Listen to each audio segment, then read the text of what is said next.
Good morning all of you. हमारा enzyme का जो टॉपिक था वो कंप्लीट हो गया था। आज हम नेक्स्ट टॉपिक स्टार्ट कर रहे हैं, कोलाइडल स्टेट ऑफ मैटर।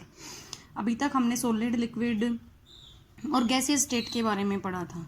ठीक है बेटा, अब हमारे पास एक नई स्टेट आती है, colloidal state of matter. Colloidal state के बारे में पढ़ने से पहले हम बताते हैं कि ये स्टेट है, ये हम डिटरमाइन कैसे करते हैं। हमारे पास जो पार्टिकल्स होते हैं किसी भी सब्सटेंस के, हम उसका साइज देखते हैं और उस साइज के अकॉर्डिंग हम डिसाइड करते हैं कि हमारे पास स्टेट कौन सी होगी। तो साइज के ऊपर डिपेंड हम 3 टाइप्स में डिवाइड कर देते हैं। हमारे पास 3 टाइप के सॉल्यूशन होंगे। ठीक है, true solution, colloidal solution, suspension. ये डिपेंड करता है कि हमने जो पार्टिकल लिए हैं उनका साइज क्या होगा।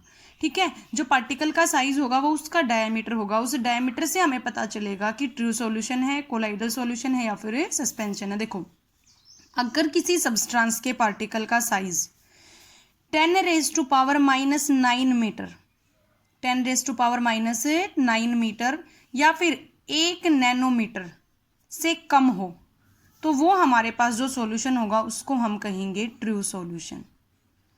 सेकंड, हमारे पास कोलाइडल सॉल्यूशन।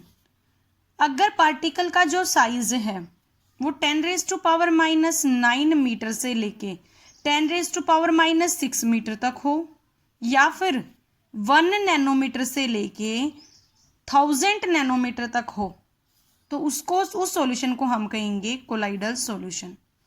थर्ड आता हमारे पास सस्पेंशन। ऐसे सब्सटेंस या ऐसा सॉल्यूशन जिसमें पार्टिकल का जो साइज है वो 10⁻⁻6 से ज़्यादा हो या फिर 1000 नैनोमीटर से क्या हो, ज़्यादा हो, उसको हम क्या कहेंगे, सस्पेंशन।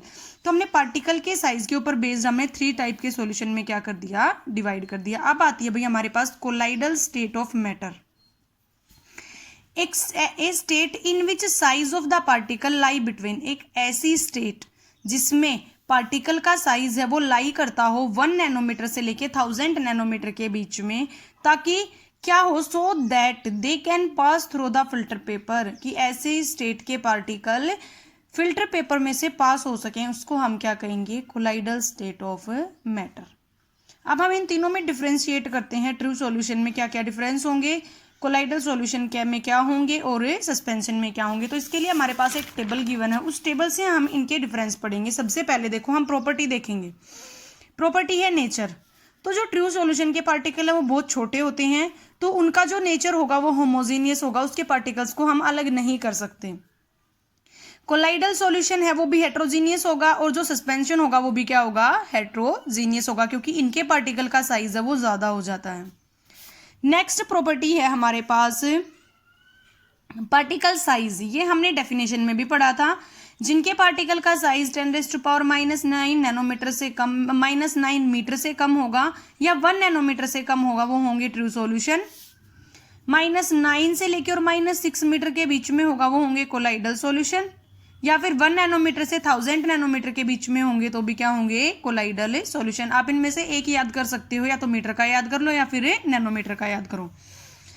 मोर देन 10⁻⁻6 मीटर और 1000 नैनोमीटर, या फिर -6 मीटर से ज्यादा हो या 1000 नैनोमीटर से क्या हो, ज्यादा हो, तो उसको क्या कहेंगे, सस्पेंशन। अब देखो, फिल्टर एबिलिटी, हम इनको फिल्टर कैसे कर सकते हैं, pass through ordinary filter paper as well as the animal membrane. Means जब हम ट्रू सॉल्यूशन को रखेंगे तो जो हमारे पास फिल्टर पेपर होता है, एनिमल मेम्ब्रेन, एनिमल मेम्ब्रेन, ये आप लोगों ने ऑस्मेटिक प्रेशर का जो टॉपिक पढ़ा था उसमें आई थी एनिमल मेम्ब्रेन, जिसमें से सॉल्यूट के पार्टिकल पास नहीं होते हैं और सॉल्वेंट के पार्टिकल पास हो जाते हैं।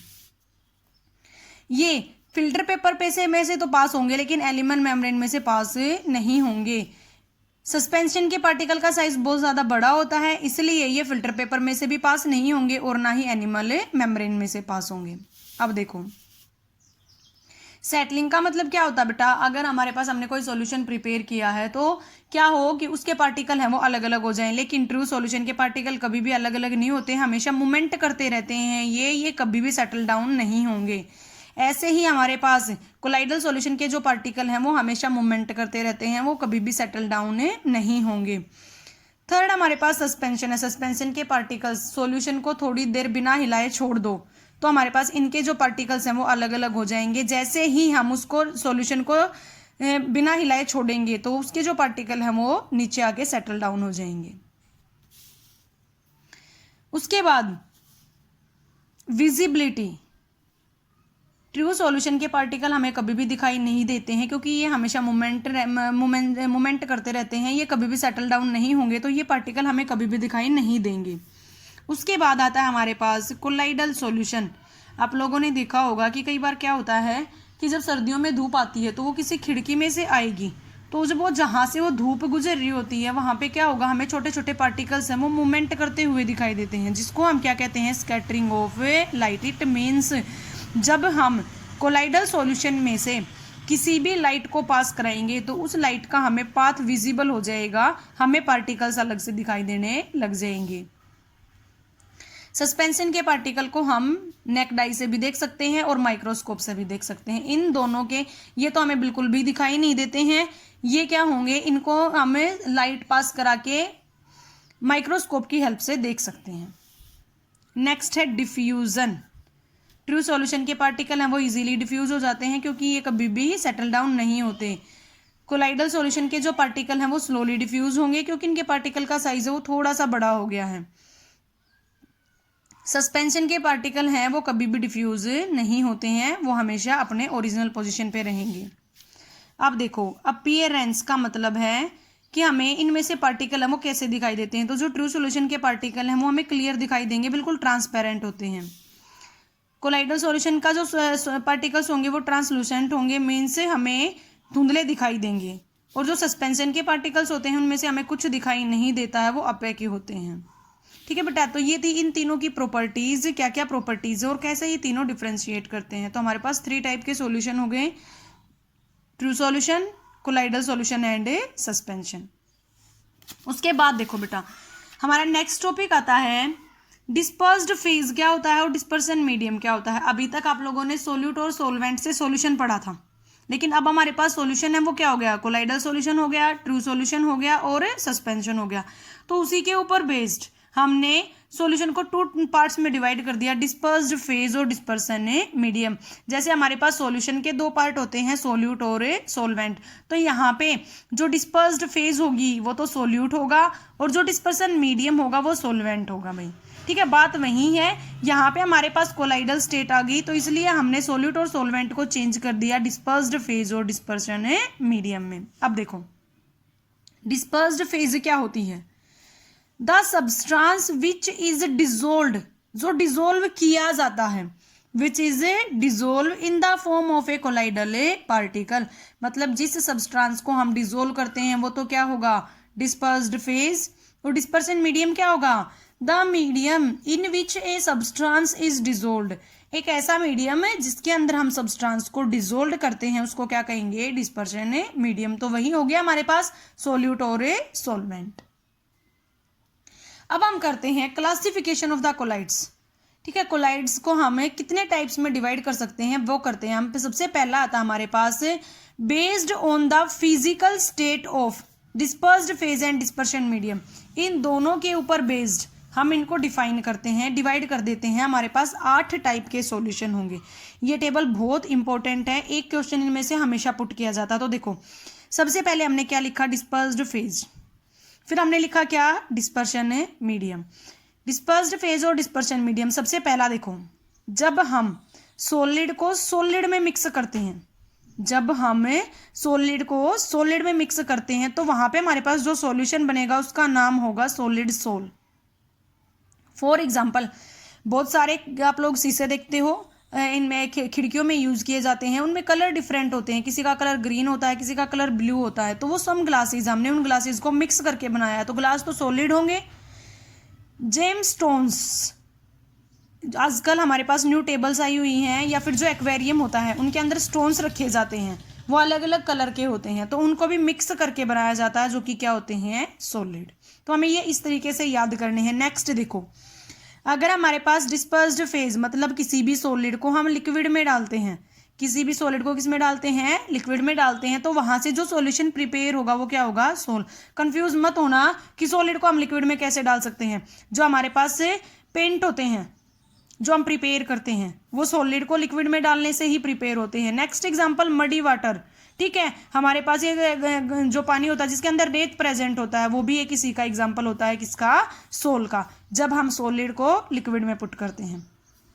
उसके बाद हमारे पास क्या आता है, सॉलिड और गैस। जब सॉलिड को हम गैस में मिक्स करते हैं तो वहां पे जो सॉल्यूशन बनेगा उसको हम कहेंगे एरोसोल। सबसे अच्छा एग्जांपल हमारे पास स्मोक, डस्ट, ठीक है, डस्ट के पार्टिकल वो इन्वायरमेंट में प्रेजेंट होते हैं, ठीक है, तो वो गैस के अंदर ही जाके मिक्स होते हैं, तो वहां से क्या बनेगा, एरोसोल। फोर्थ हमारे पास आता है भाई, जब हमारे पास डिस्पर्स्ड फेज लिक्विड हो, मीन्स किसी भी लिक्विड को हम सॉलिड में मिक्स करते हो तो वहां से जो सॉल्यूशन बनेगा वो क्या होगा, जेल।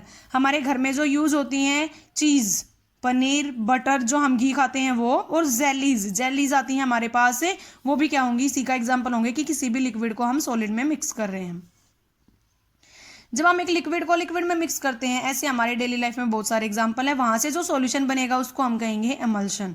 मिल्क है, हेयर क्रीम है, ये सारी चीजें लिक्विड को लिक्विड में मिक्स करने से ही प्रिपेयर की जाती हैं। नेक्स्ट, लिक्विड को जब हम गैस में मिक्स करते हैं तो देखो, गैस में जब सॉलिड मिक्स होगा तब भी एरोसोल होगा और लिक्विड मिक्स होगा तब भी क्या होगा, एरोसोल होगा। फॉग, क्लाउड, ठीक है बेटा, जो धुंध होती है वो, या हमारे पास जो बादल होते हैं वो इसी का एग्जाम्पल होते हैं। नेक्स्ट देखो, जब किसी भी गैस को हम सॉलिड मीडियम में डालते हैं तो वहां से सॉलिड फॉर्म बनेगा। जब किसी भी गैस को हम सॉलिड में डालते हैं तो वहां से क्या बनेगा, सॉलिड फॉर्म। जैसे हमारे पास होता है फोम, ठीक है, जैसे हमारे पास होता है रबर। देखो हमारे पास फोम आता है जब जिसको आप शाही चूस बोलते हो, जिसमें हम पानी डालते हैं तो वो थोड़ी सी ज्यादा हैवी हो जाती है, अदरवाइज उसके अंदर गैस ही भरी हुई होती है। रबर भी एक इसी का एग्जाम्पल होती है। अब गैस को जब हम लिक्विड में डालेंगे तो वहां से प्रिपेयर होगा फोम, फ्रोथ, जो झाग उठते हैं जब हम निरमा डालते हैं, साबुन डालते हैं, जो झाग उठते हैं वो इसी का एग्जाम्पल होगा। बेटा जब हम गैस को गैस में मिक्स करते हैं तो वहां से एक मिक्सचर प्रिपेयर हो जाता है, बहुत सारी गैसें एक साथ इकट्ठी हो जाती है, तो उसको हम सॉल्यूशन नहीं बोलेंगे। तो डिस्पर्स्ड फेज और डिस्पर्शन मीडियम के ऊपर बेस्ड हमारे पास टोटल 8 टाइप के सॉल्यूशन होते हैं। उसके बाद देखो कुछ कॉमन से एग्जाम्पल है जो डेली लाइफ में यूज किए जाते हैं, कि अगर हमारे पास डिस्पर्शन मीडियम वाटर होगा तो उसको हम बोलेंगे एक्वासोल। वाटर के लिए हम एक्वा यूज करते हैं तो क्या हो जाएगा, वो एक्वासोल हो जाएगा। वैसे तो इसका नाम हमारे पास क्या था, जब हमारे पास डिस्पर्शन मीडियम जब लिक्विड था, ठीक है, तो मैंने इसको अमल्शन के रूप में देखा था। लेकिन क्या होगा बेटा, जब हमारे पास डिस्पर्शन मीडियम वाटर होगा तो उसको हम बोलेंगे एक्वासोल, एल्कोहल होगा तो उसको हम बोलेंगे एल्कोसोल, बेंजीन होगा तो उसको हम बोलेंगे बेंजोसोल, और जब हमारे पास गैसेज होंगी तो उसको हम क्या बोलेंगे, एरोसोल। गैसेज के अंदर जो भी मिक्स होता है वहां से एरोसोल ही बनता है, ठीक है बेटा। तो ये कुछ कॉमन एग्जांपल थे जो हमारे पास डेली लाइफ में यूज किए जाते हैं। अब आता है भाई second type, based upon the interaction between dispersed phase and dispersion medium. यहाँ पे हमने जो टाइप्स पढ़े थे वो था फिजिकल स्टेट के ऊपर कि सॉलिड है, लिक्विड है या फिर गैस है। लेकिन यहाँ पे हम जो टाइप्स पढ़ेंगे वो पढ़ेंगे हमें कि हमारे पास जो डिस्पर्स्ड फेज है और डिस्पर्सन मीडियम है उन दोनों के बीच में फोर्स ऑफ अट्रैक्शन कैसे है। तो वहां पे हमारे पास 2 टाइप के होते हैं, ये lyophilic colloids and lyophobic colloids. इन दोनों की नाम से हमें इनकी डेफिनेशन पढ़नी है बेटा। लायो का मतलब होता है लिक्विड और फिलिक का मतलब होता है लविंग। यहाँ पे लायो का मतलब होता है लिक्विड और फोबिक मीन्स फोबिया, हेटिंग। अब देखो ऐसे सब्सटेंस जैसे गम है, स्टार्च है, रबर है, जब हम उसको किसी भी लिक्विड के साथ मिक्स करते हैं तो वो डायरेक्टली एक सॉल्यूशन फॉर्म कर लेता है। डायरेक्टली क्या कर लेता है, एक सॉल्यूशन फॉर्म कर लेता है, तो उसको हम क्या कहेंगे, लायोफिबिक। वही है, लायो का मतलब लिक्विड हो गया और फिलिक का मतलब क्या हो गया, लिक्विड लविंग। मीन्स जैसे ही हमने मिक्स किया तो ये लिक्विड के साथ एकदम से जाके मिक्स हो जाएगा। लायोफोबिक कोलाइड्स, फोबिक ऐसे सब्सटेंस जैसे मेटल है उनके सल्फाइड हैं, जब डिस्पर्सन मीडियम के साथ उनको मिक्स किया जाता है तो वो डायरेक्टली कोलाइडल सॉल्यूशन फॉर्म नहीं करते हैं, बल्कि उनका हमें किसी स्पेशल मेथड से कोलाइडल सॉल्यूशन फॉर्म कराना पड़ता है, तो उसको हम क्या कहेंगे, लायोफोबिक। लायोफिलिक में तो हमने डायरेक्टली क्या कर लिया था भाई, प्रिपेयर हो गया था हमारे पास कोलाइडल सोल। लेकिन लायोफोबिक में हमारा कोलाइडल सोल है वो डायरेक्टली प्रिपेयर नहीं होगा, हमें कुछ स्पेशल मेथड्स हैं वो यूज करने पड़ेंगे, जिनके बारे में हम आगे पढ़ेंगे, हमारे आगे नेक्स्ट इसी चैप्टर में आएंगे। वही देखो, लायो का मतलब क्या हो गया, लिक्विड, और फोबिक का मतलब क्या हो गया, लिक्विड हीटिंग। मीन्स डायरेक्टली कभी भी मिक्स नहीं होगा, स्पेशल मेथड हमें इसके लिए यूज करने पड़ेंगे। अब आ गया भाई इन दोनों के बीच में डिफरेंस क्या क्या होते हैं, वो डिफरेंस देखो। सबसे पहले ये है एज ऑफ प्रिपरेशन, मतलब हम इनको प्रिपेयर कैसे करते हैं। तो देखो, इसको हम डायरेक्टली प्रिपेयर कर सकते हैं, इसको हम स्पेशल मेथड से क्या करते हैं, प्रिपेयर करते हैं। नेक्स्ट है हमारे पास स्टेबिलिटी। ये क्वाइट स्टेबल होते हैं, इजीली प्रेसिपिटेट मीन से इजीली सेटल डाउन नहीं होते हैं, और कोगालेट मतलब इकट्ठे नहीं होते हैं। ये इनकी स्टेबिलिटी थोड़ी सी ज़्यादा होती है। ये स्टेबल नहीं होते हैं, इनको हम इजीली प्रेसिपिटेट्स करा सकते हैं। प्रेसिपिटेशन क्या होती है ये आपकी आगे आएगी, तब मैं आपको समझाऊंगी। By the addition of small amount of suitable electrolyte, थोड़ी सी अमाउंट में जब हम इलेक्ट्रोलाइट का यूज करेंगे तो क्या हो जाएगा, इजीली प्रेसिपिटेट हो जाएगा। इलेक्ट्रोलाइट ऐसे सब्सटेंस जब इलेक्ट्रिसिटी पास होने के बाद इजीली अपने आयंस में क्या हो जाए, डिसोसिएट हो जाए, तो उनको हम क्या कहते हैं, इलेक्ट्रोलाइट्स। नेक्स्ट आता है भाई हाइड्रेशन। हाइड्रेटेड हो जाते हैं जब हम इनको वाटर में डालते हैं, लेकिन ये इजीली हाइड्रेटेड नहीं होंगे क्योंकि ये क्या होते हैं, वाटर या सॉरी लिक्विड हीटिंग होते हैं। Reversible and irreversible nature. Lyophilic का नेचर होता है वो रिवर्सिबल होता है, ये वापस बैक डायरेक्शन में अपनी रिएक्शन को कर सकते हैं, लेकिन जो लायोफोबिक होंगे वो इरिवर्सिबल होते हैं नेचर में, क्योंकि इनको हम डायरेक्टली प्रिपेयर नहीं कर सकते हैं। नेक्स्ट है भाई नेचर ऑफ द सब्सटेंस। ये ऑर्गेनिक सब्सटेंस से प्रिपेयर होते हैं, लेकिन हमारे पास लायोफोबिक होंगे वो इनऑर्गेनिक मटेरियल से प्रिपेयर किए जाते हैं। Viscosity, internal friction between the liquids, उसको हम विस्कोसिटी कहते हैं। इनकी विस्कोसिटी है वो ज़्यादा है। जैसे देखो एग्जांपल विस्कोसिटी का 11th में भी आया था, एक तो हमारे पास वाटर है और एक हमारे पास हनी है, ठीक है। तो हनी के अंदर जो पार्टिकल्स हैं उनके बीच में फ्रिक्शन ज़्यादा होगा तो उसकी विस्कोसिटी ज़्यादा होगी, लेकिन वाटर के अंदर पार्टिकल का फ्रिक्शन है वो कम होगा तो उसकी विस्कोसिटी क्या होगी, कम होगी। तो विस्कोसिटी का मतलब होता है कि जब हमारे पास दो लिक्विड है, हमारे पास कोई भी लिक्विड है, उसके पार्टिकल के बीच का जो फ्रिक्शन होता है उसको हम विस्कोसिटी कहते हैं।